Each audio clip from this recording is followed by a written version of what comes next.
तो दोस्तों आज हम स्टार्ट करते हैं मनोविज्ञान मतलब बाल विकास और शिक्षा शास्त्र से बहुत ही इम्पोर्टेंट चैप्टर जो है प्याजे।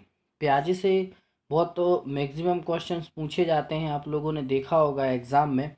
तो प्याजे को आज हम स्टार्ट करते हैं और उसके सारे क्वेश्चंस को देखेंगे, सारे टॉपिक को क्लियर करेंगे। तो आप उसके पहले चैनल को सब्सक्राइब कर लें, जिससे आपको इससे रिलेटेड जो भी वीडियो आते हैं तो आपको सबसे पहले वो मिल सकें और आप अच्छे से पढ़ाई कर सकें और अपने दोस्तों के साथ भी शेयर कर दें चैनल को। और अगर वीडियो अच्छे लगे तो वीडियो को लाइक ज़रूर कर दें। तो स्टार्ट करते हैं हम प्याजे को। प्याजे ने संज्ञानात्मक विकास का सिद्धांत दिया था। उससे रिलेटेड उसकी चार अवस्थाएं होती। एक संज्ञानात्मक पक्ष अध्ययन अपने बच्चे पर उसने प्रयोग किया था, जिससे वो बहुत विवादों में रहे। और अवस्था का सिद्धांत और संज्ञानात्मक विकास का सिद्धांत, ये तो हो गया सिंपल वाला सिद्धांत। आगे हम देखते हैं कि जो जीन प्याजे थे उसने संज्ञानात्मक सिद्धांत दिया था। तो जीन प्याजे को विकासात्मक मनोविज्ञान का जनक भी कहा जाता है। मोस्ट इम्पोर्टेंट क्वेश्चन आप इसको बोल सकते हैं कि प्याजे ने विकासात्मक सिद्धांत जो दिया था, तो विकासात्मक सिद्धांत का जनक किसे कहा जाता है? तो विकासात्मक सिद्धांत का जनक जो है वो जीन प्याजे को कहा जाता है। इसके पहले थांडाइक स्कैनर और प्याजे का भी वीडियो आ चुके हैं, जो आप 5-5 से 10-10 मिनट की वीडियोस हैं। तो अगर आपने नहीं देखे हैं तो आपको डिस्क्रिप्शन में नीचे लिंक मिल जाएगी, तो आप उनको भी ज़रूर देखें और अपने नोट्स को कंप्लीट करें और अच्छे से तैयारी करें और चैनल को सब्सक्राइब जरूर कर लें। आगे देखते हैं हम इसमें। प्याजी का जन्म जो है स्विट्जरलैंड में हुआ था, जिससे और उनकी पुस्तक जो थी the language of thought of the child, ये उनकी पुस्तक है मोस्ट इम्पोर्टेंट, जो 1923 में प्याजे द्वारा लिखी गई थी। आगे बात करते हैं जो इम्पोर्टेंट फैक्ट क्वेश्चन में पूछे जाते हैं प्याजे से संबंधित, वो प्याजे की होती हैं अवस्थाएं। एक प्याजे की अवस्था है हमारी ये वाली प्याजे की संज्ञानात्मक अवस्था, दूसरी है पूर्व संक्रियात्मक अवस्था, तीसरी है मूर्त संक्रियात्मक अवस्था और चौथी है औपचारिक संक्रियात्मक अवस्था, या इसी को हम अमूर्त संक्रियात्मक अवस्था भी कहते हैं। कौन सी संक्रियात्मक अवस्था? अमूर्त संक्रियात्मक अवस्था भी हम इसको कहते हैं। अब इसकी हम एज की बात कर लेते हैं। तो संवेगात्मक संवेदी गामक अवस्था जो 0 से 2 साल की होती है, इसे हम इसका दूसरा नाम इंद्रिय गामक अवस्था भी आपने सुना होगा, इसी को इंद्रिय गामक अवस्था भी कहते हैं। और आती है पूर्व संक्रियात्मक अवस्था दूसरी, जो 2 से 7 साल के बीच में होती है।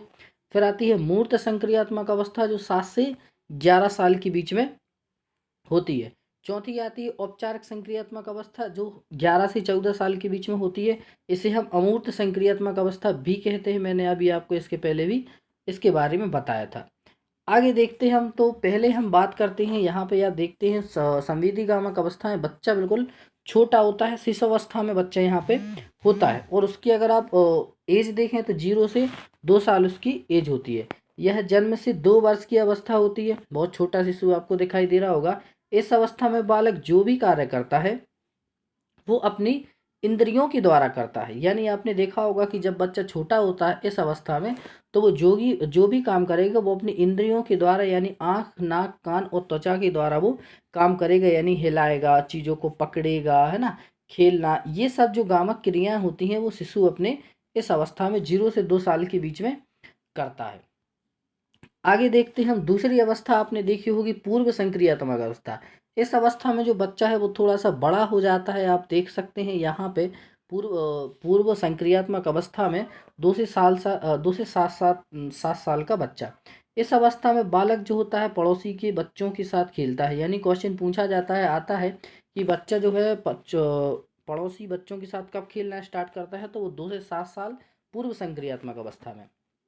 बालक शब्दों प्रतीकों का प्रयोग करता है, प्रतीकात्मक खेल खेलता है। यानी प्रतीकों से संबंधित आपने देखा होगा कि बच्चा जो है छोटे छोटे खिलौनों को देखता है, कोई गुड्डी गुड़ियों को देखता है, तो प्रतीकात्मक खेल से उसको तुरंत माइंड में वो कैच कर जाता है कि ये, अगर उसने हाथी देख लिया कहीं या घोड़ा देख लिया तो वो तुरंत बोलेगा हाथी, हमने ये देखा है।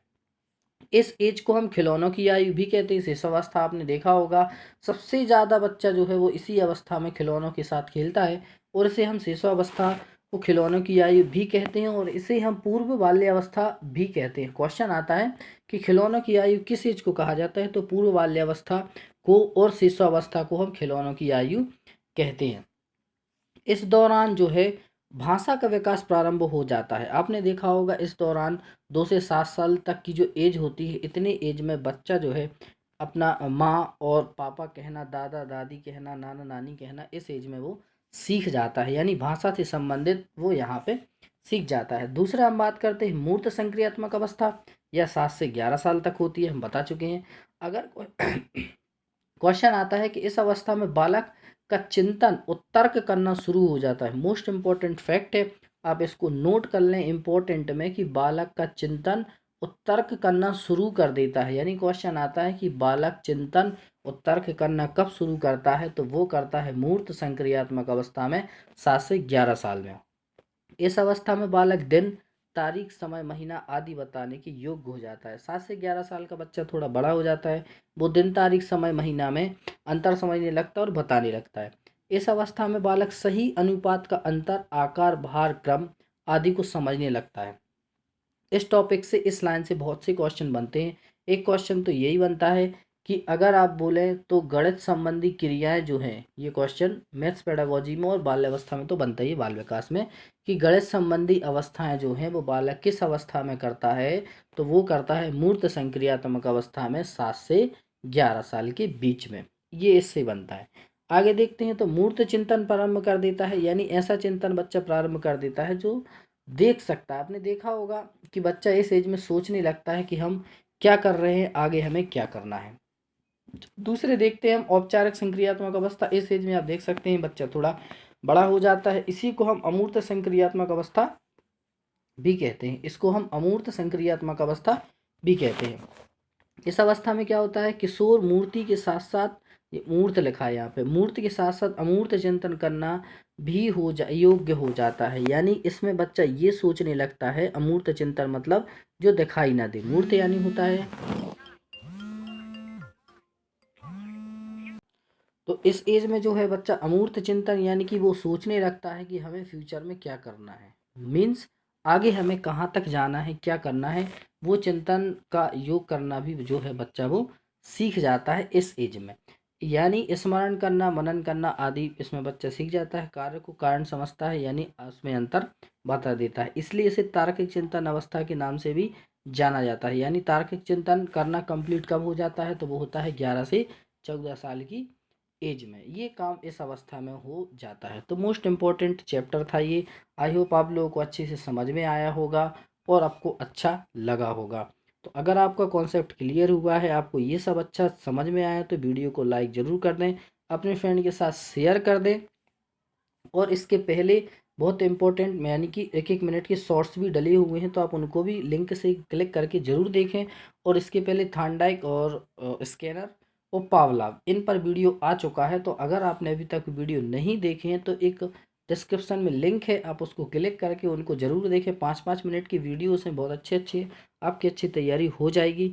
तो हम मिलते हैं नेक्स्ट वीडियो में।